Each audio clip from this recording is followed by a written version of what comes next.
Hopefully you can all hear me. Hi, everyone. Can you all hear me at the back okay? Yeah, excellent. Well, we're going to make a start to try to keep things running on time.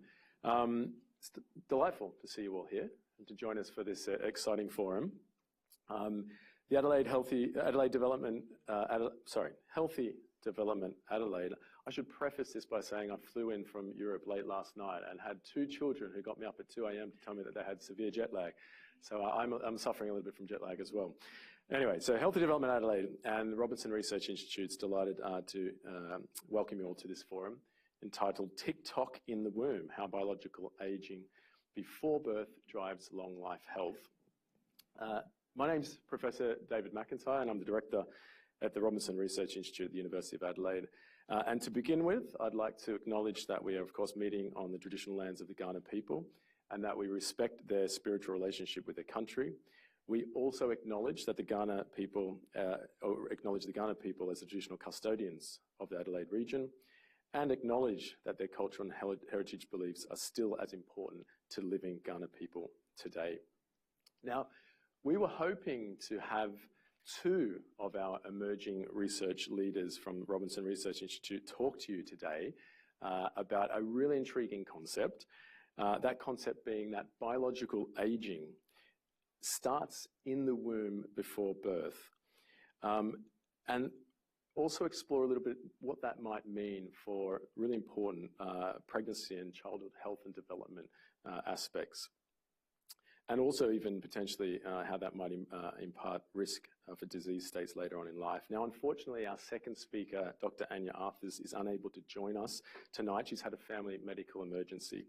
But we did promise you 2 talks, so we will give you 2 talks.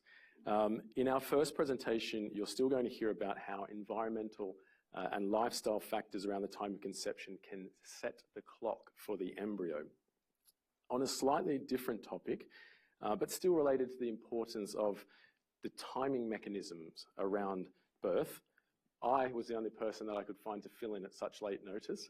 So I will be talking to you about microbes in the reproductive tract and how their colonization in pregnancy is an important parameter at determining the timing and the onset of human labor and birth.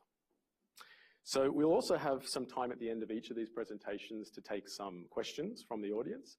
And of course, we'll welcome you to join us for light refreshments at the end of the evening to continue on these discussions. For those of you who might be needing to get certificates for professional development, there is a form just here that we'll ask you to fill out. So make sure you do that before we finish tonight.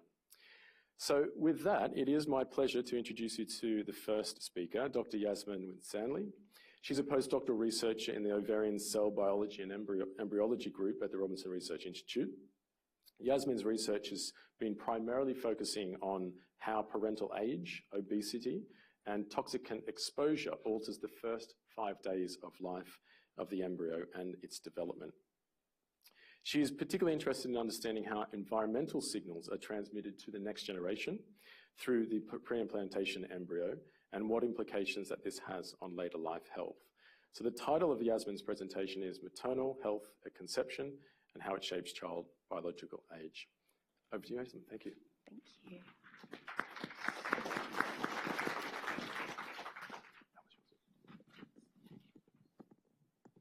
Okay, hopefully everyone can hear me. So I'd just like to start by thanking Healthy Development Adelaide and the Robinson Research Institute for the opportunity to be here today. And so I'm going to talk to you about some of my work around how just the first 5 days of embryo development can begin to shape your lifetime health. So as we've probably all heard, maternal health before and during pregnancy is really important for having a healthy pregnancy with minimal risks of complications and also for the child's health. So there are many factors that can negatively impact both the pregnancy and the child. So these are things like smoking, alcohol consumption, excessive stress, and exposure to environmental contaminants such as air pollution and pesticides. So throughout my PhD work and now going into my postdoctoral research, I've been particularly interested in how maternal obesity, so this is having a BMI over 30 and experiencing things like metabolic syndrome, and also advancing maternal reproductive age, so this is looking at about 40 years and above, can affect pregnancy and particularly the child health. So both of these maternal states are known to be associated with a higher risk of pregnancy complications. So this is things like gestational diabetes and preeclampsia, as well as poorer health outcomes in their children and even following these children into their adult life. And so unfortunately, this also can mean that these children are at a risk of earlier death. And so, for example, maternal obesity has been repeatedly shown to be associated with a higher risk of adverse cardiovascular events in the children in their adult life, and even leading to premature mortality. And so this is having issues with the heart and the circulatory system. So many studies have found that these children have markers of advanced biological aging at birth, and some of the really key clinical studies, particularly around maternal obesity, so those women that have metabolic syndrome during pregnancy, have come from the team of Dr. Jessica Grieger, who's also here at the University of Adelaide. And so the marker that was analysed in these studies is telomere length, which I'm going to talk about more today. So DNA, or the molecule in our cells that codes for the traits that make us who we are, is packaged into what are called chromosomes.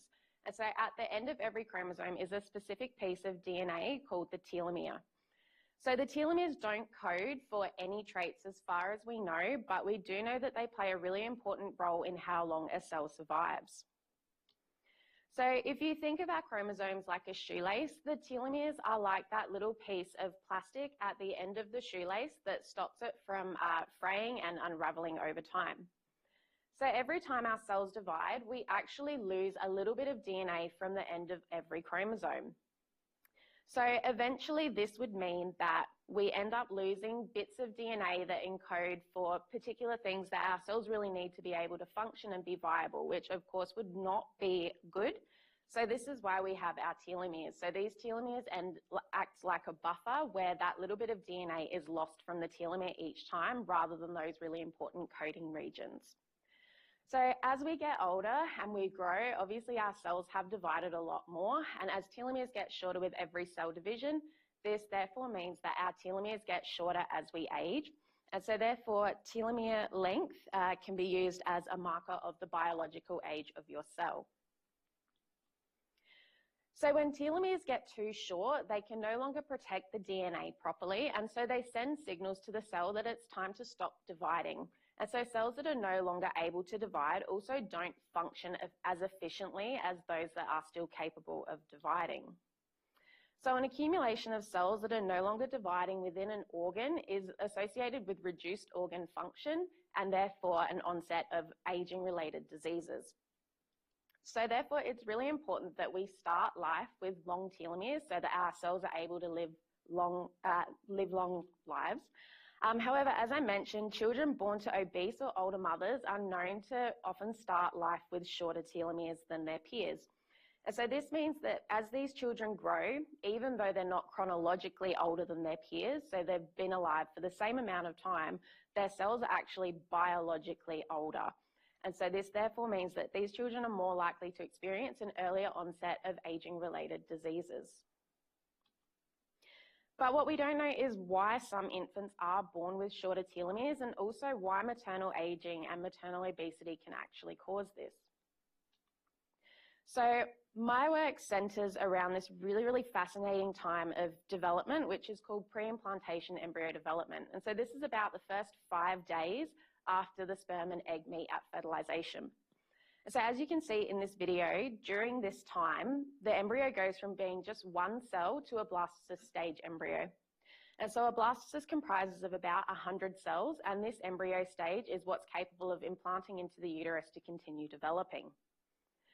So this time is known to also be highly sensitive to environmental and maternal factors.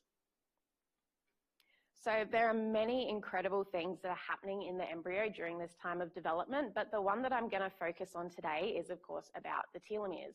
So as I've just been saying, the telomeres would normally get shorter with every cell division, but pre-implantation development is a really unique time where the telomeres are actually getting longer with every cell division.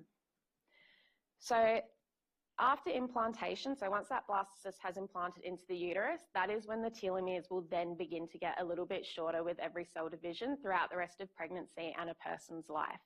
So therefore, it's really important that the blastocyst has nice long telomeres, because that is essentially the longest that the telomeres will be for a person's life. And so my work has found that the signals that control telomere lengthening during this time are actually present in the egg before it's even fertilized. So the egg is a really, really incredible cell. It's actually the largest cell in the body, and a human egg can actually be seen by eye as it's about the same width as a strand of hair. So the egg contains the half of your DNA that you inherit from your mum, and the other thing that is contained within the egg that we inherit entirely from our mum is our mitochondria. So this image that I've got up here is of an egg, and all of its mitochondria are labelled in green, and I'm sure that you can appreciate from this image that there is an enormous amount of mitochondria present in the egg. And so the mitochondria function in the egg is really important for embryo development, which I'll talk about shortly. And so the mitochondria that are present in the egg are also maintained within the embryo, and every mitochondria that is present in our bodies are actually derived from these starting mitochondria in the egg. So it's really quite incredible. So as we've probably all heard, yes, the mitochondria are the powerhouse of the cell, and while their key critical function is to generate ATP or energy, they do so much more than that. So mitochondrial function can also produce key building blocks for the cells to produce things like amino acids, DNA bases, and things like cholesterol. And mitochondria also play roles in things like cell signaling, cell death, and cell division. So when mitochondria are producing energy, they burn fuel, so things like the oxygen and the food that we consume, a bit like a fire burns wood.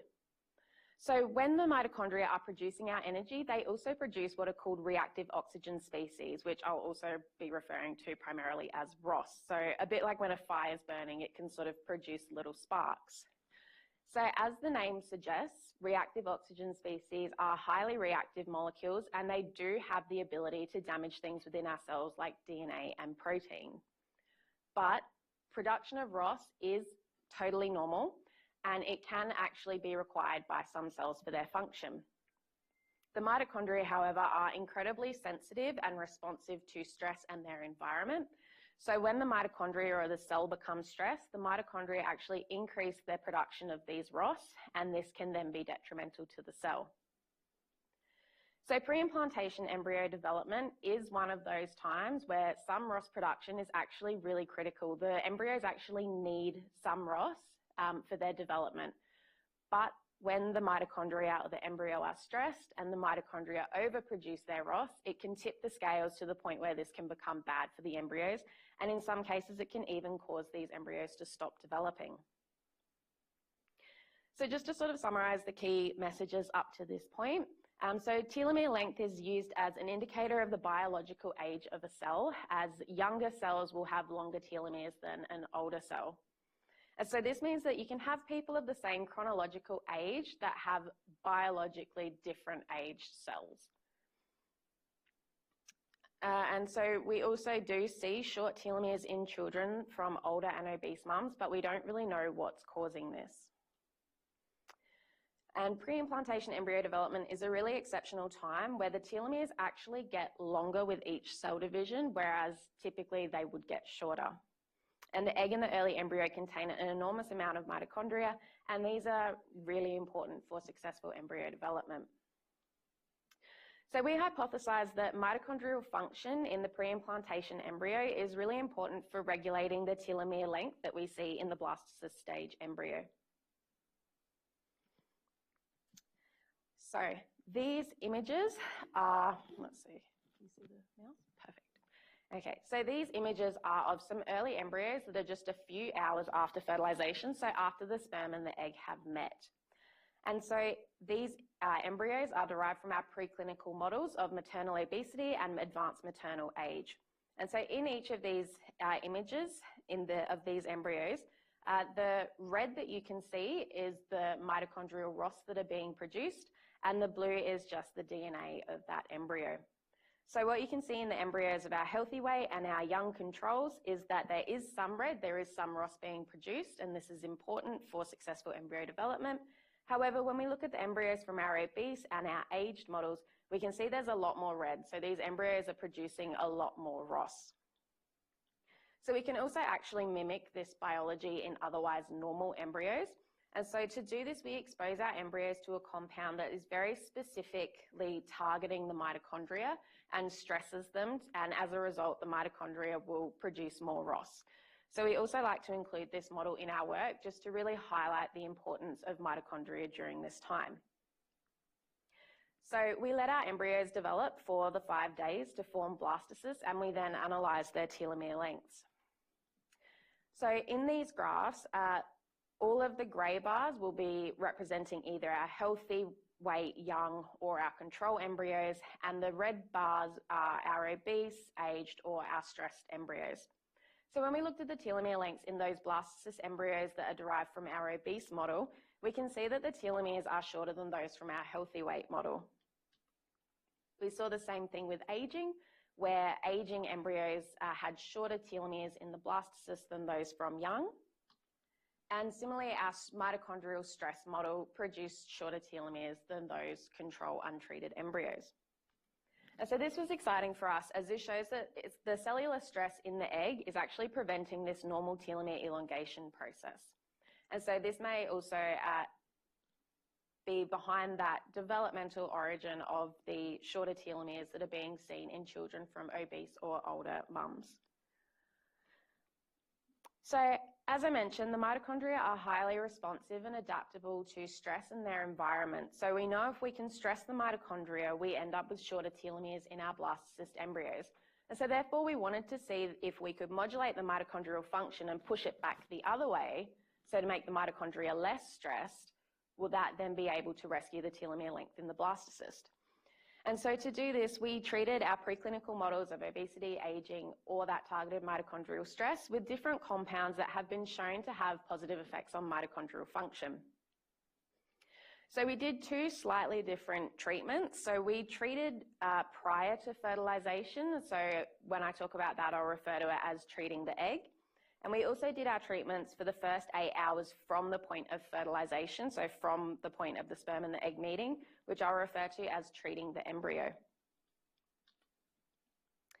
So here are some examples of what the compounds that we've been looking at can do. So for compound A, so just to give you the layout of these images, so we have our untreated embryos here for our obese or our aged, and our untreated stressed embryos.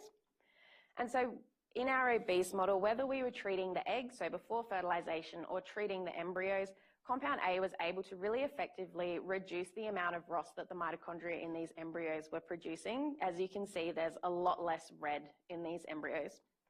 Similarly, when we treated the aged eggs, we also got a reduction in the amount of ROS that was being produced. And then similarly with our stressed model, whether we were treating the eggs or the embryos, compound A was able to really effectively reduce the ROS production.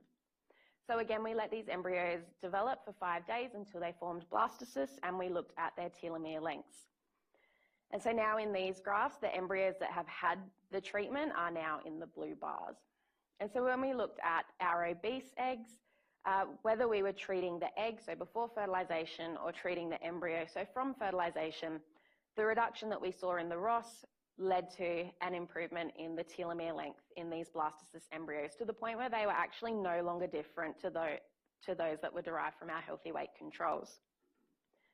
Similarly, when we treated the aged eggs in the blastocysts, we did see an improvement in the telomere length. These were still a little bit shorter than those derived from our young controls. However, they were definitely longer than in those from the untreated aged embryos. Similarly, in our stress model, whether we were treating the egg or the embryo, our blastocysts ended up having longer telomeres than those that did not receive treatment with compound A. And again, these telomere lengths were no longer different to those from the control embryos. So this information really reinforced our hypothesis that it is the mitochondrial function and the mitochondrial stress in the embryo that is preventing the normal telomere elongation process, and so really affecting the biological age of these embryos. But reassuringly, this biology is reversible, so we're not quite doomed after all. So just another example that we did was compound, I'll refer to as compound B. And so we treated our obese model and our stressed model. And so treating the embryos, compound B was really effective in reducing the ROS overproduction. And then again, when we looked at the blastocyst telomere length, it was able to improve the telomeres in both of our models. So I'll just finish by showing you one more example of a compound that we treated embryos with, and just use this as an opportunity to say that the work that we've done is important proof of concept that we can modulate the mitochondrial function and improve the telomere length in the embryos. However, there is still a lot of work to be done in this area. So we just want to be really mindful of fully investigating the positive effects that these compounds can have on the embryos, but being really, really aware that we're not having any potentially detrimental effects in other areas of the embryo development. So when we treated our obese eggs with compound C, it was really great. We saw a reduction in the ROS production and the telomeres in the blastocysts were longer. So that was fantastic. Similarly, we treated embryos from our stress model. Compound C again was great. It reduced the amount of ROS being produced and we got longer telomeres. Unfortunately, with our aged model, when we treated the eggs, it was really, really bad for them. So this is what the eggs should look like. These are nice, happy eggs. But unfortunately, we were getting a great proportion of the eggs that actually looked like this, which I've a bit crudely referred to as dead. So these eggs, they're not capable of fertilizing or developing. So effectively, they are dead. So this is obviously not good. We don't want our treatment to be reducing the amount of eggs that are available to be fertilized. And then when the eggs that were still alive and were able to develop to the blastocyst stage, when we looked at their telomere lengths, this compound C did not improve them at all. So this was not great for these embryos. So that being said, even though that's, I guess, a little bit of a downer, I think it actually highlights a really important and really interesting biology and the differences that in the stress that can be experienced by eggs from obesity versus eggs from aging. Because what was really great for the obese eggs was detrimental to the aged eggs. So I think that highlights that there's some really interesting biology there and some differences that we need to investigate further and really understand to help us be able to develop the best treatments. And further, I guess this also highlights that, yes, these treatments may not be a one-size-fits-all solution. And so going forward in this work, we're also very mindful of the fact that we want to develop a treatment that is able to help those embryos that need a bit of help. But at the same time, if there are any embryos that are actually okay, that don't really need any help, that get exposed to our treatment, that it's not actually going to affect those embryos at all. So we want something that can help the embryos that need it and basically not bother the ones that don't. So just to summarize before I finish up, so our work has shown that mitochondrial stress in the pre-implantation embryo, so just the first 5 days of development, can impair the telomere lengthening, which may be the biological basis of the shorter telomeres that we see in babies and children from obese or older mums. But fortunately, our work is showing that we can treat these embryos with mitochondria-targeted compounds that, if they're able to reduce the ROS production, can rescue the telomere length. But as I mentioned, there's still a lot of work to do, and there's some really fundamental biology that we're still looking into that will be really important and informative for developing these treatments going forward. So just to finish up, I'd just like to acknowledge again Healthy Development Adelaide and the Robinson Research Institute for having me today, and the funding bodies that have supported my work, as well as my supervisor, Professor Rebecca Robka, the members of the lab groups and our collaborators. So thank you very much as well for your attention.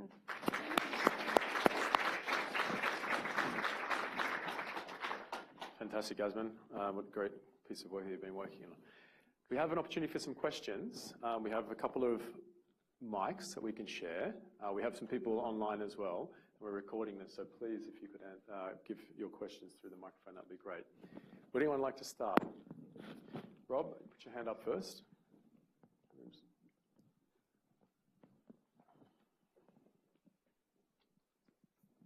Thanks for a great talk. We know that males have a shorter lifespan than females, and particularly young boys die more than young girls do. Do you have any data from your work on sex of the embryo, or is there anything in the literature that would suggest there's a difference between male and female embryos? Yeah, that's a very interesting point. So I did compare male and female embryos just of normal healthy embryos. And so at the blastocyst stage, we didn't see a difference in the telomere length. It is possible that maybe male and female embryos are differentially affected. Maybe the male embryos are affected a bit more severely by the mitochondrial stress. We actually haven't separated out male and female embryos for that analysis. It's possible. There are differences, for example, in metabolism in male versus female embryos. So it is possible that maybe the male embryos are a bit more affected. Still a question just behind. Thank you. That was very, very interesting. I'm interested in how you actually defined the stress that the embryos were under, and whether or not it was something that was external factors, or was it, you were talking about environmental pollutants and those sort of exposures and things. I just wondered, in terms of in a real life situation when you would have aged eggs, whether or not there's a double count of stress, because there'd be related stressors and things like that. And of course, with age, there's more exposure to environmental factors. How's that actually in your statistical design? How did you actually, factor that into, your analysis of your data? Yeah, so my data is all from our preclinical models. So these, our models don't have the same sort of exposures and stresses that humans do. Everything is very regulated. So there wasn't really any external factors that we were accounting for. All of our embryos were generated via IVF. So that's also, I guess that's potentially removing one external factor, which is obviously the reproductive tract. Yes. That could potentially have compounding effects, but we generated everything through IVF so that we were only looking at what was going on in the embryo itself. And what did you actually use for your compounds A, B and C in terms of the bath or whatever the super source was that you were using to develop the embryos? Yeah, so you're wanting to know what the compounds Yes, are? yeah. Are they sort of, just in terms of some of the investigations into longevity and things like that, whether or not the things that you were actually, the environments that you were creating as you were growing the embryos were, whether they were factors that are actually used in, looking at cellular longevity generally. Is that, how did you pick those, and what were they? Yeah, so I have opted not to name the compounds that we have tested, purely because some of the ones we have looked at, they are still in development, so they are undergoing clinical trials, but for other uses. So some of them are not available, some of them are available, but we've just chosen not to name them, just purely because, there's a lot more work to do. We don't fully understand everything that these compounds may be doing. So yeah, I wouldn't go and take any of them. So I wasn't going to name them and potentially, pique people's interest and go Google. Okay, I'm hogging the mic a bit, but I would be interested in, I understand there's some research that's been done on older pregnancies and the longevity of the mother, that women who have older pregnancies actually live longer. Now, that's an interesting thing if they're actually bearing children with shorter telomeres. Have you had a look at that, or is that something you're aware of? I have heard about these studies. I haven't really done any looking into it myself particularly. I have ideas behind why it could be, but, I wouldn't be confidently saying anything. but it is an interesting It is, phenomenon. yeah. Okay, thank you. Thank you. Claire, we have another question down. Just there. A really interesting talk, well presented. I've got two questions. One is, what is the agent you use that causes the stress, inverted commas, and is it something that a woman may come across that actually may enter the reproductive tract and affect early embryos? And the other one is, have you followed them up after implantation? Are there any effects on health of pregnancy, survival of fetuses, etc.? So and kids, potentially offspring. So the first question, I will say we used a compound called rotenome. So that was it is a pesticide, but there is potential for people to be exposed to it. I don't believe it is used in Australia anymore. I think they're very much limited where rotenone is used. So it is possible that there could be people that have been exposed to it, but it's not commonly in use anymore. But it is very good at its job. Very good. And then your second question. So with our models, we have done, particularly with the obese model, another previous researcher in the group, Linda, she did some embryo transfers and she did look at telomeres in tissues and the benefits of the nearly said the compound name, compound A, did persist into the tissues. So, and she didn't notice that there was any differences in, viability or anything like that. So, yes.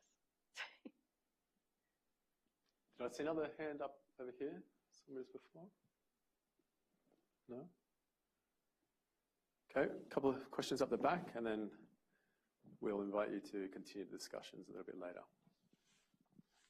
Hey, it's a great talk. So I was just wondering, when you were looking at the embryos, is there any potential contribution to the sperm that resulted in the telomere length thing? So in that work, all of the sperm was from young, healthy males. So I am starting to look a bit more at the male contribution to telomere length now, but that work is quite early on. But yeah, we were very mindful to use young, healthy males for all of that work to eliminate any, as much as possible, any potential effects of the sperm. But yes, I am looking into that now. So maybe in another year, I'll be able to give you an update. Hi. You spoke about how with compound C, you didn't have many embryos that developed healthily into blasts. Did you have any impact with blast rate for the compound A? No. Well, so particularly with compound A, we saw that in our obesity model, the obese embryos had a reduced amount that made it to the 2-cell stage, so 24 hours after fertilization. So compound A actually did improve that. But overall, these haven't had, So with all of our models, we do see in aged obesity and the stress, there are reductions in embryo development, but the compounds haven't necessarily greatly increased the successful embryo development rates. Thank you. And perhaps just to finish, without giving away the names of the compounds or the mechanisms. I nearly did.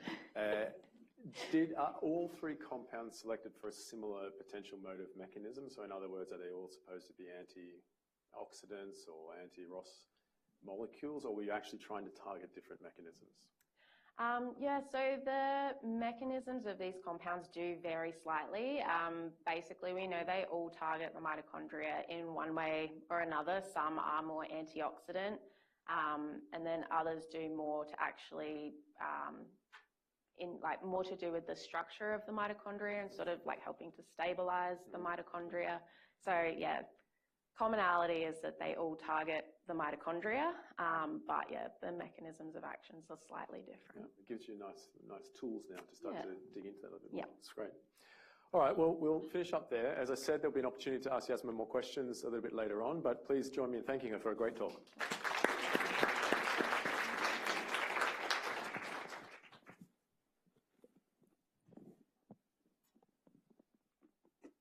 Okay, now, as I said earlier, at very late notice, for those of you who have arrived a little bit later on, I've had to step in and give the second presentation of this afternoon, as we've had, unfortunately, a bit of a medical emergency, and Anya's unable to join us now.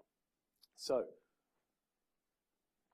it will be a little bit of a different theme than what some of you might have signed up for, but I hope it will still be interesting nonetheless.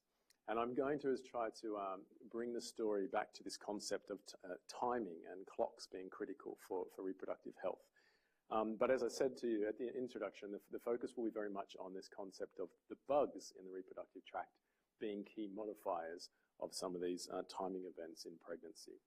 And so I'm going to begin the presentation just by reflecting a little bit on what an incredibly transformation that occurs to a woman during pregnancy. As depicted here in this diagram, the uterus in particular undergoes a really remarkable transformation. And it has to do two things. Not only does it need to protect the fetus as it's developing, but at the end of pregnancy, it somehow has to transition from this non-contractile protective organ into this incredibly powerful organ that will physically push and expel the baby out of the womb. So, of course, if that happens too soon, we can have a whole bunch of problems happening in pregnancy. Now, what is specifically controlling that activation into what we describe as a contractile phenotype, or the uterus starting to contract? Well, it's incredibly complicated. We don't really still understand precisely those mechanisms. We know that they involve the immune system, and we know that it also involves the endocrine and hormonal systems of both mother and baby. And there's a lot of interactions between these systems that are very intricately controlled. So many, many years ago, when I went to my little sister's wedding in Tasmania, I was staying in a little hotel there, and this was a statue that I came across. And I think it depicts perfectly the events of pregnancy and what a tightrope women are kind of going through during that period of time.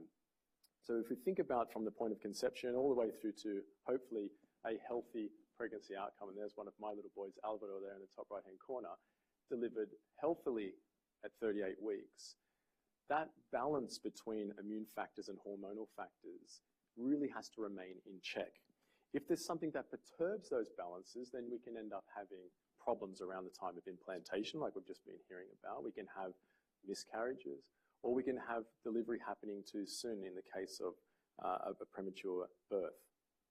Now, the focus of my presentation will be primarily on that latter adverse pregnancy outcome, preterm birth. But as I've mentioned, our idea of the work that my lab has been doing, investigating, is this concept that microbes within the reproductive tract are one of these additional parameters that are dictating those interactions between hormonal and immune signaling that defines the timing of the onset of labor. And the timing of labor and birth in humans really is critical to our survival. There is lots of different ways in which we can define prematurity. Broadly speaking, any baby born before 37 weeks is technically a premature baby, but it's not until really babies are delivered before 34, 32 weeks do we start to see really poor outcomes associated with that, high rates of mortality and morbidity. I think a lot of people are not quite aware of just how common premature birth is. It occurs worldwide in around 10% of all pregnancies. And a fact that many people are definitely not aware about is that it actually, preterm birth and its associated complications are the primary cause of death in children under the age of 5 years worldwide. That equates to around 1 million babies losing their lives because of prematurity worldwide. And despite huge amounts of research effort, rates of preterm birth have remained more or less the same for many, many decades. And in fact, in some countries, they're still increasing. So it's leading to a renewed effort to try to understand what is it that's causing preterm birth and how we can prevent it. Now, one of the reasons why we are not very good at preventing and treating preterm birth is that it is what we call a multifactorial disease. So there's a lot of different causal things that can drive a preterm birth, and some of them are listed here. So cervical weakness or the neck of the womb being unable to support the pregnancy can cause a preterm birth. Fetal stress or maternal stress can cause a preterm birth. But one of the main causes that we understand can drive prematurity is some form of an infection. So around 30 to 40% of all cases of preterm birth have some sort of infectious etiology. If we look at the worst cases of preterm birth, babies being born before, say, 28 weeks of gestation, about 80% of all of those cases have some sort of an infection associated with that delivery. So infection's really quite critical here. So that brings me to start to think about how we can understand how an infection could cause a baby to be born too soon. For us to understand that, we have to look a little bit deeper into the biology that controls the timing of labour and birth in humans. Now, as you can probably see from the diagram on the left, it's pretty complicated, and I'm not planning to talk you through that in too much detail. But there are some critical things that I will mention. The placenta, which was going to be the topic of Anya's presentation today, is a critical organ that's involved in dictating the timing of the onset of pregnancy, of parturition and labour. It produces really important hormones like progesterone, which actually helps maintain the pregnancy. But towards the end of pregnancy, it also produces huge amounts of a peptide called cortisol-releasing hormone. This acts on the baby directly to help produce cortisol. Cortisol is helping to mature the lungs of the fetus. And then the fetus, once its lungs are mature enough, starts to produce proteins that are involved in helping exchange oxygen once it gets out into the external environment. These are called surfactant proteins. And there's a lot of different concepts that as I said, we're still not 100% clear on, but we do know that the surfactant proteins themselves are recognized in other tissues in the uterus, so in the amniotic sac in itself, in the myometrium, which is the muscle of the uterus. Once those surfactant proteins hit those regions, once those concentrations are high enough, it will activate inflammation.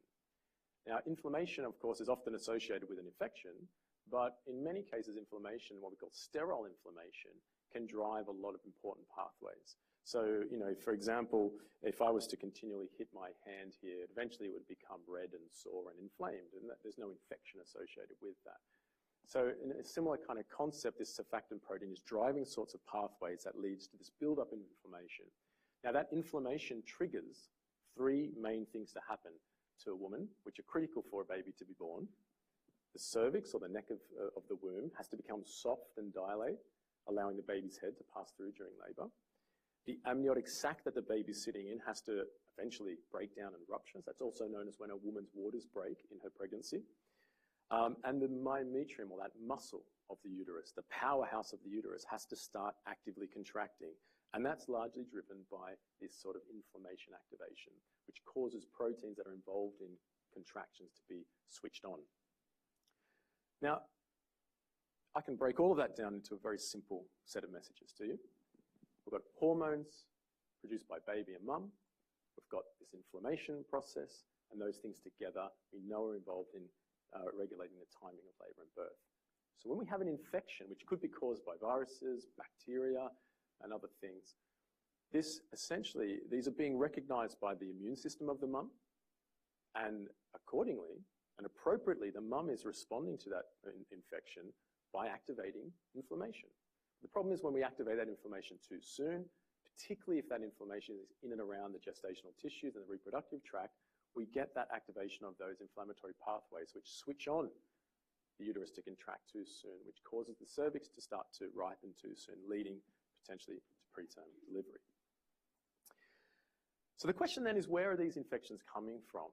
And there's a huge amount of effort and energy that's gone into this. I'm not going to go into too much detail, but suffice to say that, funnily enough, I did my PhD many, many years ago in Newcastle on these sorts of topics, and ended up eventually later in my career working at Hammersmith Hospital, just off the edge of this image you can see here. And in the 80s, there was a series of really important discoveries showing that the vagina, the lower reproductive tract, were a source of probably a large proportion of these types of infections that can drive preterm birth.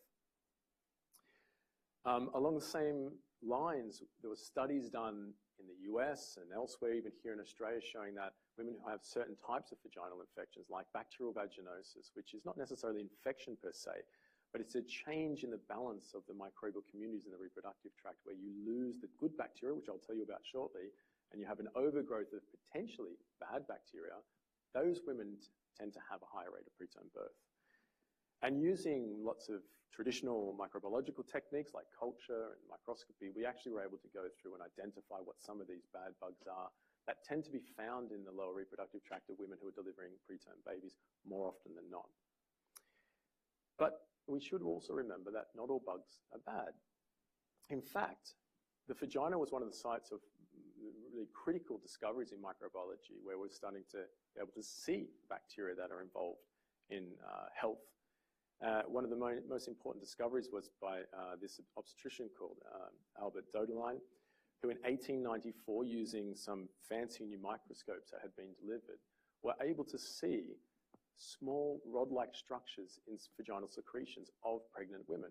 Now, he was studying at the time women who kept getting sepsis following delivery. It was very, very common to have postpartum sepsis at the time.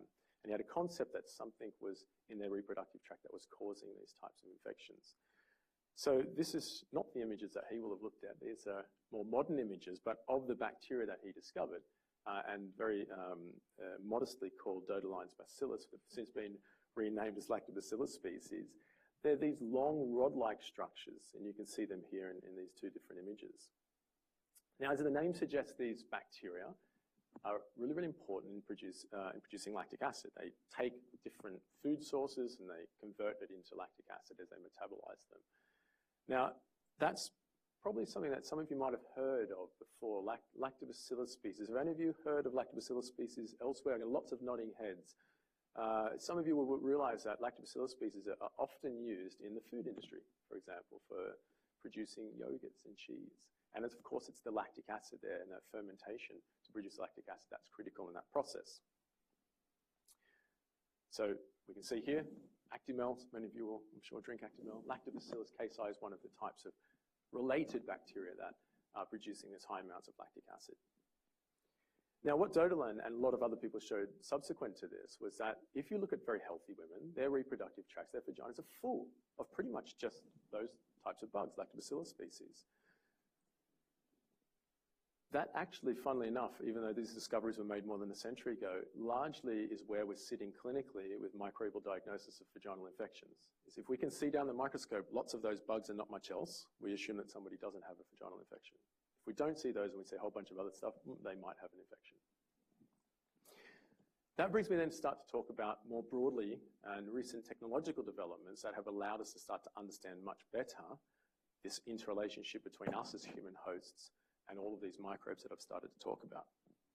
So just for fun, just turn and take a look at the person next to you. Good. I'm surprised that you actually all did it. You might see someone who looks like this type of a phenotype, very normal looking individual. When I look at you all, I see this. I see these collections of bugs and microbes that are interacting with your host human cells to create these incredible moving vessels and culture dishes for bugs. As I mentioned, not all these bugs are bad, though.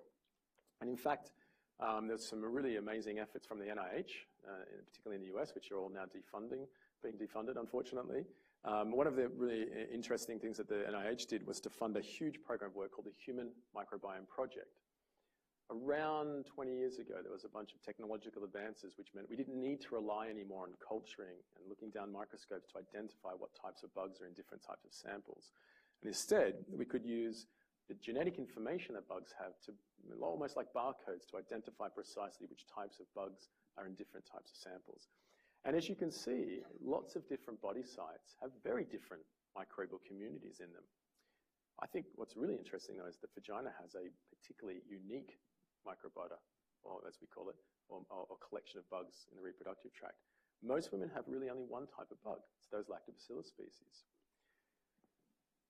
From that point, there's been a lot of different, increasingly complex techniques that are being used to catalog and profile these different types of bugs in the reproductive tract. There will be a few fancy looking slides like this that I didn't have time to get out of this presentation before I put it together a few hours ago. But I can talk you through it. Most of these types of studies rely on, as I said, looking at these barcodes of bacteria, which we can then look at the relative amounts in different women. So this was a big study that was quite important for our field on around 400 women. of reproductive age. They were not pregnant, these women. And as you can see in most of these women, each column here, by the way, are the profiles of bugs in individual women.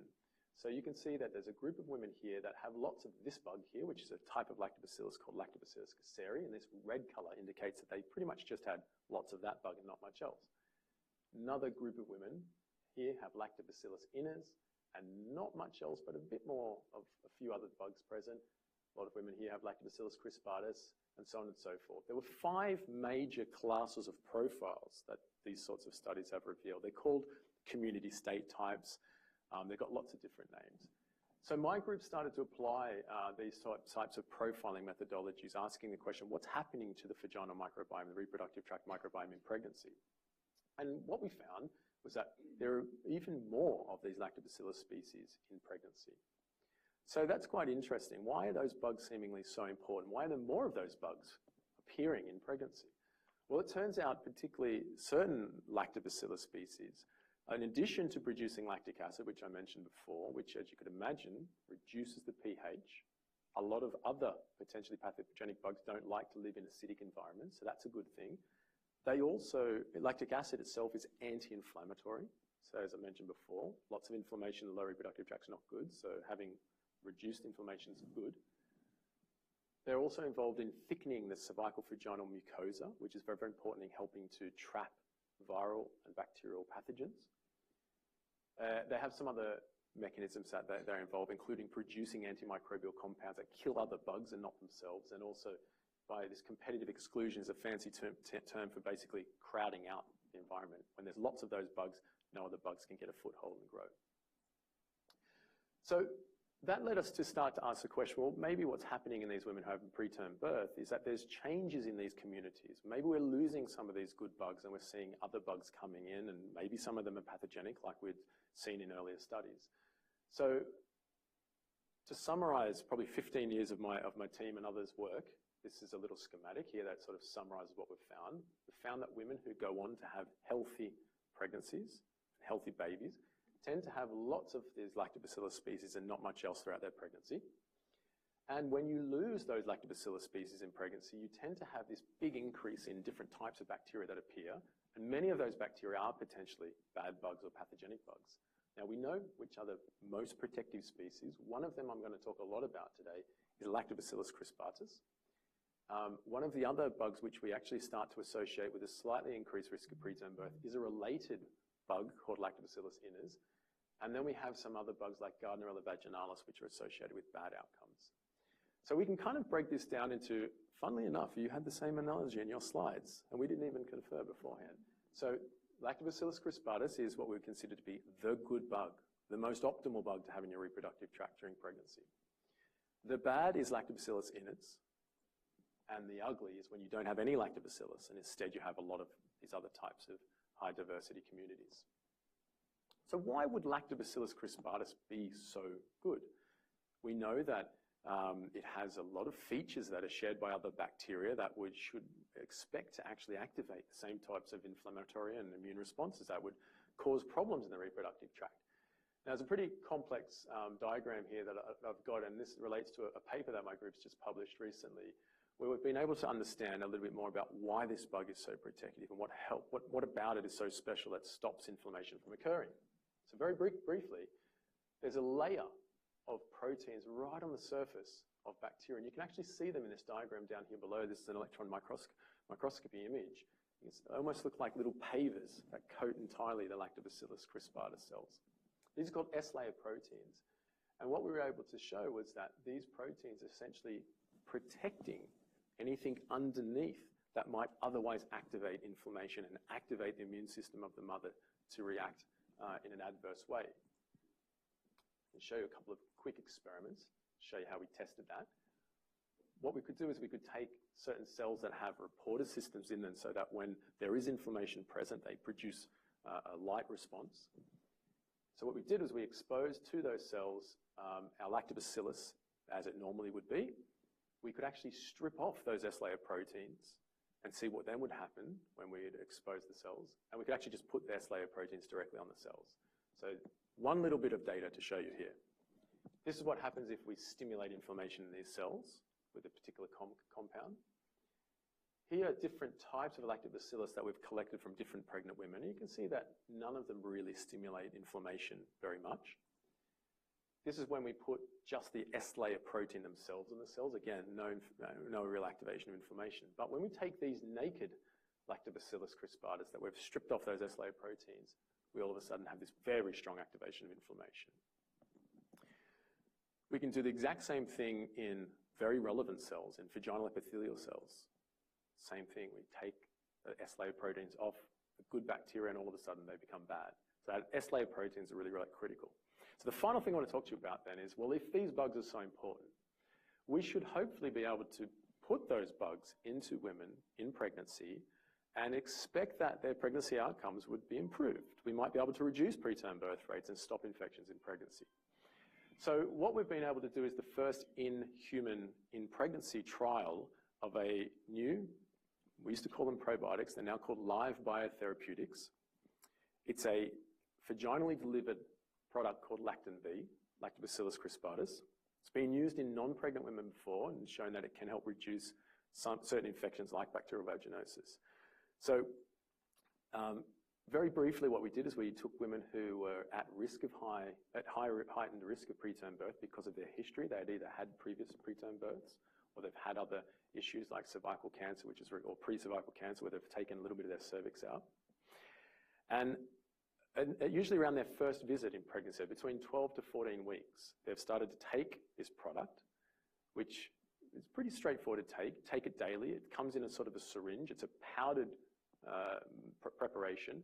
It's injected in the vagina. They take it daily for 1 week, and then they take it once per week for 6 weeks. And then by about 20th week of pregnancy, they don't take it anymore. So we have shown, when we did a whole bunch of previous safety and tolerance testing in these women, that this is very safe for women. They accept taking the product very well. It doesn't cause any reactions or very few reactions. And very excitingly, what we found in the women who were part of this trial is that their preterm birth rates were almost half of the preterm birth rates seen in women who were in that clinic but were not part of the trial. So it wasn't a placebo-controlled trial, but got a good signal that this looks quite promising. So what I want to share with you now is what's happening biologically and microbiologically. So these dots here in the first column represent the different types of microbial communities that were in these women before they started to take the product. In blue were the women who already had the good bug there, right? They already had Lactobacillus crispatus. And all these other colors, particularly yellow and red, are the women who had the ugly and the bad bugs. Not surprisingly, when they start to take the product, we get rid of a lot of those bad colored dots. But really excitingly here, it's probably hard for you to see, T4, time point 4. This is at 28th week of pregnancy. So 2 months after they have stopped taking the product. And you can still see that most of those women don't have the bad bugs there anymore. There are some women that don't seem to colonize very well, but we can get that bug into the women and get it to grow and become the dominant microbe in the reproductive tract. Now, again, this is the last couple of slides. I'm not going to go through this in detail, but these are a whole bunch of immune factors and inflammatory factors in the vagina that we've measured in these women. This is from work that we've done previously where we characterized those sorts of pro-inflammatory things that we associate with preterm birth caused by the microbiome. In the women who were part of this trial, almost all of those pro-inflammatory things were switched off and were toned down. So we've now got a stage where we understand that these bugs are quite important in shaping the timing and the risk of preterm birth and delivery. We kind of know what the immunological and inflammatory events are that are involved in that. We understand why some of these good bugs are good. I'm not talking about that today, but we've also developed some diagnostics to work out which women are carrying the good and the bad bugs. And we look like we've got some exciting results to indicate that if we put the good bugs back in there, we can actually prolong and have a more improved timing of delivery in these babies. And we've now just been funded actually to undertake a multi-center randomized control trial where we'll be doing this on a lot larger population. So having arrived just last year to Robinson, I'm very excited to be continuing this research theme, looking at the reproductive tract microbiome. It's very, very important in lots of different contexts, including in cervical cancer progression. We think it's important in other areas like endometriosis as well. So we've got a couple of projects here that if you're interested in learning a little bit more about, I'd be delighted to talk to you about, including an interesting relationship that we've developed with a local company that some of you will already know called Taboo, who produce menstrual products. And we're working with them to look at using menstrual blood as a really important biological source to understand more about the microbiome and how it might be shaping women's health outcomes. So I will stop there. This is just a bunch of people and funders that have helped do most of this work and support most of this work, which has happened over in my lab in Imperial College in London and more recently here in Robinson. So thank you very much. Happy to take any questions if you have any.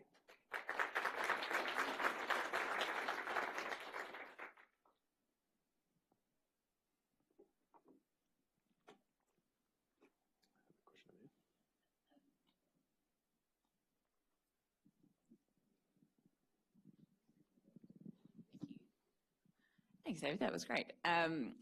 With the vaginal therapy that you were talking about to prevent the preterm birth, do you foresee, subject to trials and things, obviously, that could potentially just be something that one day is given to all pregnant women as a sort of prophylaxis, given that a lot of people don't have a risk factor for preterm birth and we don't necessarily know who it's going to affect?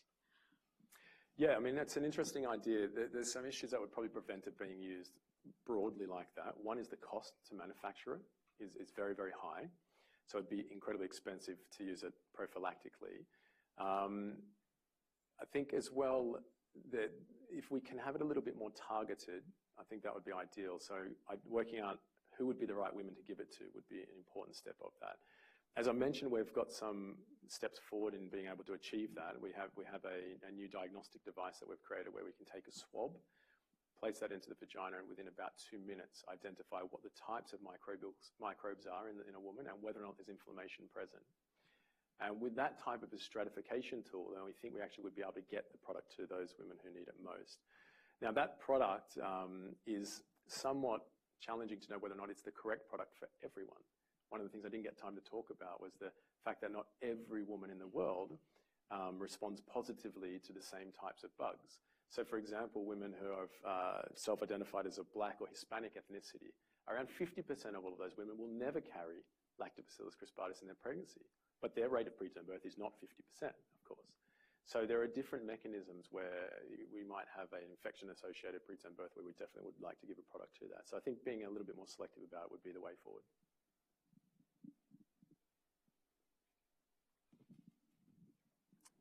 Stand at the bottom, Claire.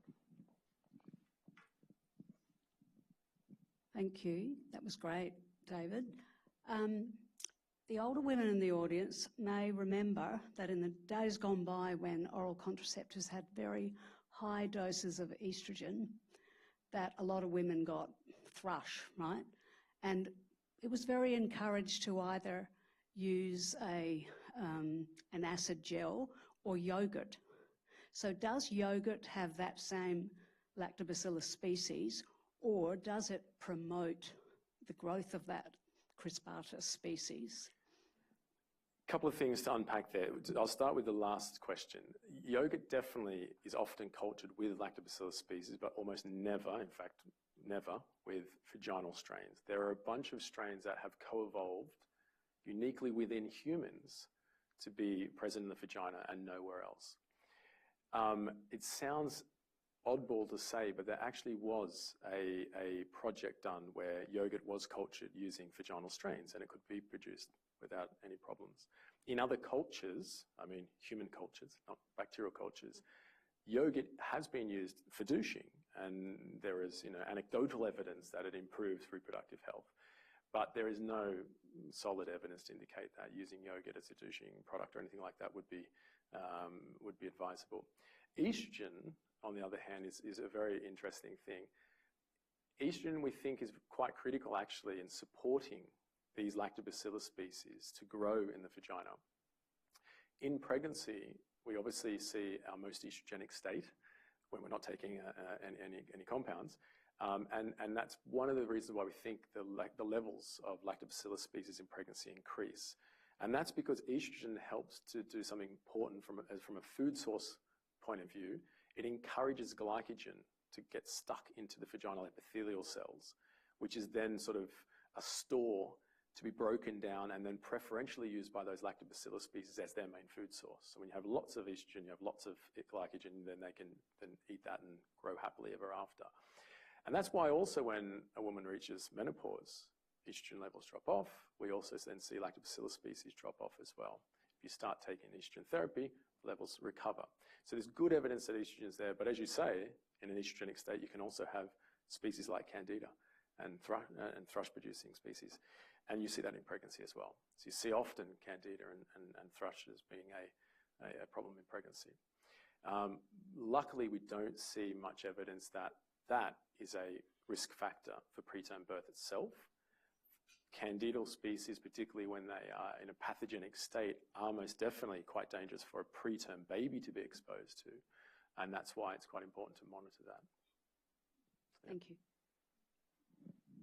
Hi.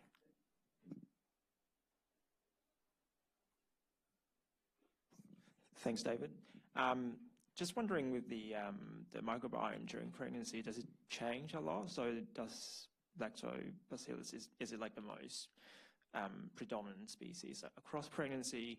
And also, is there any, I guess, species that's from male that's delivered to the female tract, like after sexual intercourse, they sort of colonize? Yeah, really good. So pregnancy itself, as I mentioned just before, is associated with an increase in the amount of lactobacillus species, particularly in women who don't start their pregnancy with a lot of those species there. If you have already got lactobacillus species, they tend to just remain stably present. Now, there will be things that cause the microbiome to shift and change, particularly in pregnancy. If you're exposed to antibiotics, that could wipe out all of the healthy bugs and allow some of the bad bugs to grow back.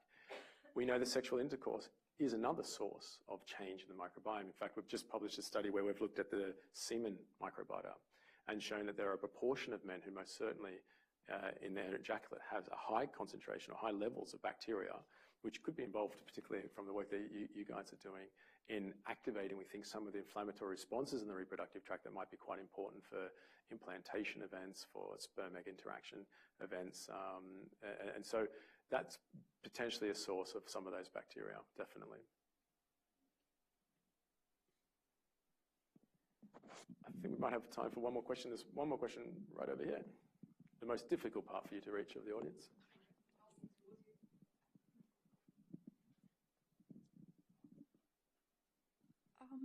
Hi, I'm just curious to know, like, why is lactobacillus in the ugly? Because that wasn't quite mentioned in the PowerPoint. No, I didn't. I didn't think I'd have time. But okay, so as I mentioned, there's 4 main species in the niche. 3 of them, Lactobacillus crispatus, is probably the second most common species ever found in women across the world. And funnily enough, Lactobacillus iners is the most common. It's not quite the same for several reasons. Although they've probably had a common ancestor many generations ago, Lactobacillus iners has evolved to have a much smaller genome. So the amount of genetic information that it carries is about a half of what Lactobacillus crispatus carries. Now, what does that mean for the bug's experience in life? Well, it means that it lacks a lot of the information needed to produce important enzymes that allows it to survive in the vagina by itself. So on the other hand, Lactobacillus crispatus, it has all the genetic machinery for it to be able to produce all the enzymes, all the proteins that it needs to happily create the right food sources for itself and to produce all the antimicrobial compounds. That means that it can just live happily there by itself. So Lactobacillus iners, on the other hand, it often is found to co-colonize with other bugs that produce some of those enzymes and produce some of the food sources that it can also then use for its energy sources. So it's a little bit, it's often considered to be, if it's the only thing there in the niche, it's probably quite inert, not doing anything bad. It doesn't produce the amount of lactic acid that the other Lactobacillus crispatus does. But because it lacks that ability to survive entirely by itself, a lot of the times these other bugs that are there growing with it are the potentially pathogenic ones. So it's probably a little bit more predisposed to being kicked out of the vagina than some of these other more robust species. That's a shortened version of it, and a few more things we know about why it's potentially bad. It actually produces a product called cytolysin as well, which actually can punch holes in epithelial cells. So we think that certain strains of Lactobacillus iners are particularly bad at doing that. Okay, well, I think we'll wrap it up there. As I said to you before, we've got some drinks now. So if you have time, we would invite you all to stay around and have a chat. Both myself and Yasmin will be more than happy to continue talking and chatting with you about. But thank you all very, very much for coming again. And in particular, can we thank Yasmin for her wonderful presentation earlier on. Thanks again for all coming. Cheers. Oh, yes, and remember, to those of you who need your credits signed off for professional development, there's a form here that you need to fill out.